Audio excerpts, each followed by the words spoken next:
Hare Krishna. Welcome back to the Value Education and Spirituality series. We are discussing from the Ramayana. Now we will discuss about the illusory deer form that Maricha had taken and how that can caution us about not being taken in by seductive appearances. To look beyond appearance to substance in things and then respond. So, Ravana, when he was goaded by Shurpanakha to take revenge and to get Sita, he lost his intelligence because of lust, and then he went to one of his former assistants, Maricha, and forced him to join a conspiracy to abduct Sita.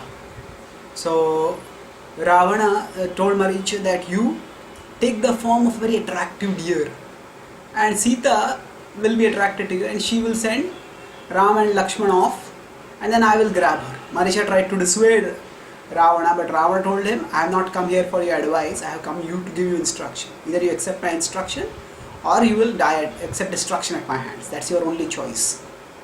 So Maricha complied and he became a beautiful looking deer, and he started frolicking around in the vicinity of the hermitage the cottage where Sita, Ram and Lakshman were living. So Sita and Ram would live inside, Lakshman would stay guard outside, and when Sita, she was plucking flowers at that, she saw the beautiful deer, she was charmed. Oh, what a beautiful deer this is. She says, Ram, Ram, please come. And when she called, Ram came out. Now, she just see how beautiful this deer is. And she was so excited in speaking that on hearing her, Lakshman also came out. And when Lakshman saw this deer, immediately he became a little suspicious. So now, Sita said, oh, you see how beautiful this deer is? How beautiful it is. And Ram, when he saw the deer, he was not very attracted by the deer, but he was happy to see Sita so excited, to see Sita so happy. Ram was a responsible king, a responsible husband, and he had never wanted Sita to come out to the forest like this. When he accepted his father's instruction to go to the forest, his intention was to go out all alone. And when he was going out all alone, and Sita insisted that I want to come with you, he tried his best to dissuade her. And when Sita actually started crying, he says, I can't live without you. She fervently begged to him. And when she desperately, fervently insisted, then Ram accepted and then she came with him. But Ram always felt that she is a princess. And she is meant to live in royalty. Her father entrusted her to me. And I am not able to take care of her. Because of me, she has to live in this forest amid such austerity. So he felt happy to see that Sita was happy. And he felt that. So when Sita finally, she was so animated to see this deer, and she said, oh Ram, can you get this deer for me? Now, Ram had not the heart to refuse at that time. It's a small thing she's asking. She has given up the whole kingdom to accompany me. She's living amid such poverty. Let me do something for her. And Ram felt inclined to oblige and give her the deer. Now Lakshman was suspicious. Lakshman said, hey, I have never seen a deer like this before. This deer doesn't look like an ordinary deer. I have seen many different kinds of deers, but this is so exceptionally attractive that it doesn't seem real to me. And then Sita was so excited that she was not ready to hear anything, any objection to her scheme. Now it is not that Sita was a foolish lady who just got seduced by appearances. What was Sita's heart? She said, Ram, and if you get this deer, then we can keep that as a pet with us. And then we will adopt it, we will have it as a pet. And then later, when we go back to the kingdom, at that time I will offer this as a gift to your mother. Kaushalya. This will be a memento which we can offer from the forest to her. So she was also having plans, and it was not just centered on her own pleasure. Certainly her pleasure was there, but it was also she was thinking about giving that as a gift eventually to Kaushalya. So seeing her so excited, Ram heard Lakshman's words, but Ram decided to do this small thing for Sita. And Sita was so excited. He says, please get that deer for me. Please get that deer for me. And then Ram said to Lakshman, you stay here and guard Sita, and I will go out and get this deer. Lakshman said, I still feel that there is something wrong over here. This is a deceptive deer. Can't you see that actually none of the other animals are coming close to this deer? In fact, wherever this animal goes, you see the birds fly away in the sky. The squirrels go away. No other animal stays close. They all go away in fear of this. Surely there is something wrong. I think this is a Rakshasa in the garb of a deer. So Sita was not ready to hear any of this. And she said, oh, it's a deer anyway, what can it do? It's such a beautiful deer, such a playful deer. Now the animals, they could sense from the smell and from other things that animals have a different sense. Sometimes some animals are able to sense also in advance that an earthquake is going to happen. And our seismographs are not accurate always, but there are several researchers who have found that animals, they change their behavior when just before an earthquake is going to happen. They seem to have some kind of mystical sense. So the animals could sense and they were all going away. But Sita was so excited that Ram decided to oblige. And then Ram went out in the forest. And this was what Maricha wanted. This was what Ravana had and Maricha had schemed. So as soon as Maricha, the Rakshasa in the form of the deer, saw Ram coming, he just started fleeing. Now initially the plan was that Ram will catch the deer and bring it back alive, because Sita wanted the deer as a pet.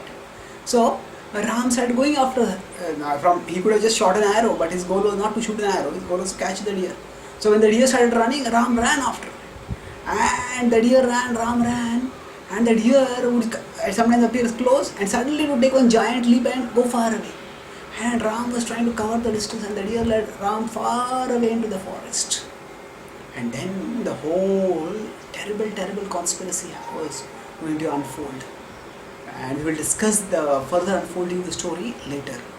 But here the important principle is this, that actually we can often get taken in by appearances. That there is appearance and there is substance. And intelligence means to go beyond the appearance to the substance.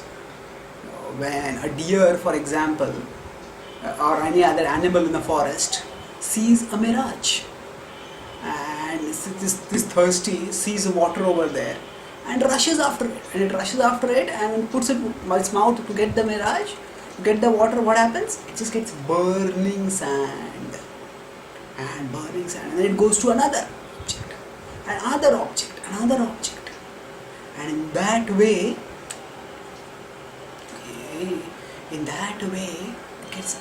it just goes deeper and deeper into the desert, never quenching its thirst, and eventually dies. Now an intelligent human being also sees the mirage, sees that there is water, but uses the intelligence. And with the intelligence one understands that actually this is not water. This is an illusion, and I will not be fooled by the illusion. Sometimes people say seeing is believing, but actually seeing is believing is the philosophy of the animals. The animals see the mirage and believe that there is water, and that's how they stay deluded, and they may go into the death by that. Intelligence means not seeing is believing. Human beings are not meant to see and believe. Human beings are meant to use their intelligence and then decide whether they should believe what they see or not. That is the sign of intelligence. Unfortunately, intelligence is not so common. Many people just go by appearances, and that's why people get exploited, so exploited. And actually, to a large extent, the advertising industry does this, right? create such a captivating appearance that people get deluded. The evil genius of the advertising industry is to make us feel that we cannot live without the things which we don't need at all. The whole idea of the advertising industry is to create needs where no needs exist. Sometimes some hair dye is there.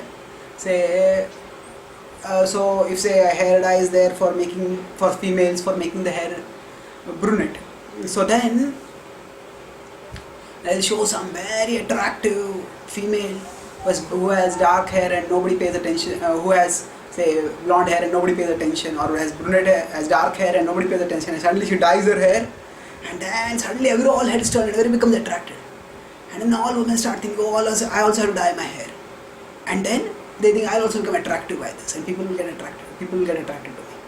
And then actually there's nothing wrong with whatever natural color of hair we have, but people just keep changing. Fashions, how are fashions propagated? It's all by appearances.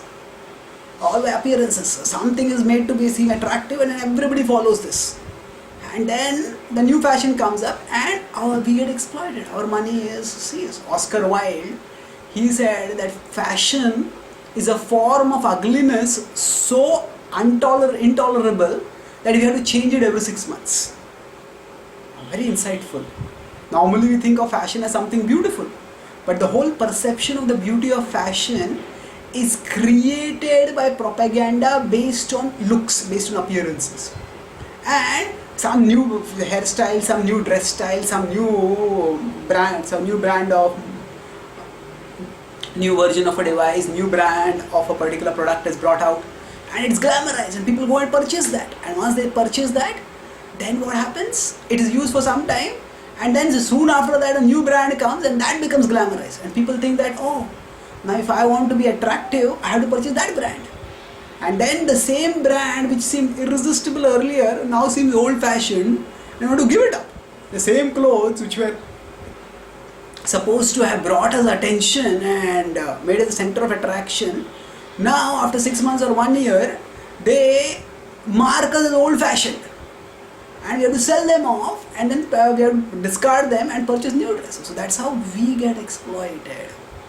And actually this can go to far greater extremes also. In the 1920s, and when the cigarette industry was actually aggressively marketing cigarettes, they found that their sales had reached a plateau. They were not rising up. Because all the men who had the capacity to smoke, they had purchased, they were habituated to cigarettes. And then they thought that how will we expand our market? And then one of the cigarette executives got a perverse brainwave, and he said, actually 50% of our humanity is not smoking. Women practically don't smoke. So we should ensure that women smoke. Now, how to make women smoke? Cigarette smoking was considered a primarily masculine activity. There were movie stars and James Bond or whoever, people. It's eminently masculine activity. So how would women be made to smoke? So then the cigarette industry, they came up with their own advertising master plan, and they made a special separately designed kind of cigarette which was meant primarily for women. And then in America, in the 1920s, in 1929 or one of those years, at that time they, during the Independence Day parade, they got prominent female icons, Hollywood stars and other female icons. They were all going on the parade, and one of the most visible places during the parade, they paid all these female icons handsome amounts of money so that they would, when they would be most visible, the cameras would be there, people would be observing, they all simultaneously flipped out their special customized cigarettes for females, and they lit it and started smoking it. Everybody was watching, and then not only they smoke, he said, what are you doing? Afterwards they asked, he says, this is the torchlight of freedom, it's a torch of freedom. And this was the time the suffragette movement was gathering momentum, and women were feeling that, oh, we have been controlled by men for so long, we have to become free now. And they thought, oh, if this cigarette is a torch of freedom. And they thought, yeah, it's useful. And we will smoke and we'll be free. Now the propaganda was so visually appealing, and it was given such an air of freedom that everybody wants to be free. Who wants to be bound? So nobody asked the question, what has smoking a cigarette got to do with freedom? How is this a torch of freedom? No, it was just by appearance, the female cigarette was portrayed as a torch of freedom. And thousands and thousands and thousands of women started smoking. And only after almost several decades later, how smoking is so harmful for everyone, and especially how smoking is harmful for women, and all the more so how smoking is severely harmful for women when they are pregnant, all that came to know later. But the exploitation had already been done, and the damage had been done. And the peddlers of death, as sometimes these especially advertisers of products that are self-destructive are called, they had already made money. So the point is that we need to be careful. We should not get seduced by appearances. Just because something appears attractive doesn't mean necessarily that it is attractive. In fact, there are people out there who want to exploit our vulnerability for good looks. So when I talked about Shurpanakha, the point was specifically about the sexually provocative depictions, but here I am talking about about products. In general, appearance is there and substance is there, and we need to go beyond appearance to substance using our intelligence if we don't want to be befooled and exploited. Thank you. Hare Krishna.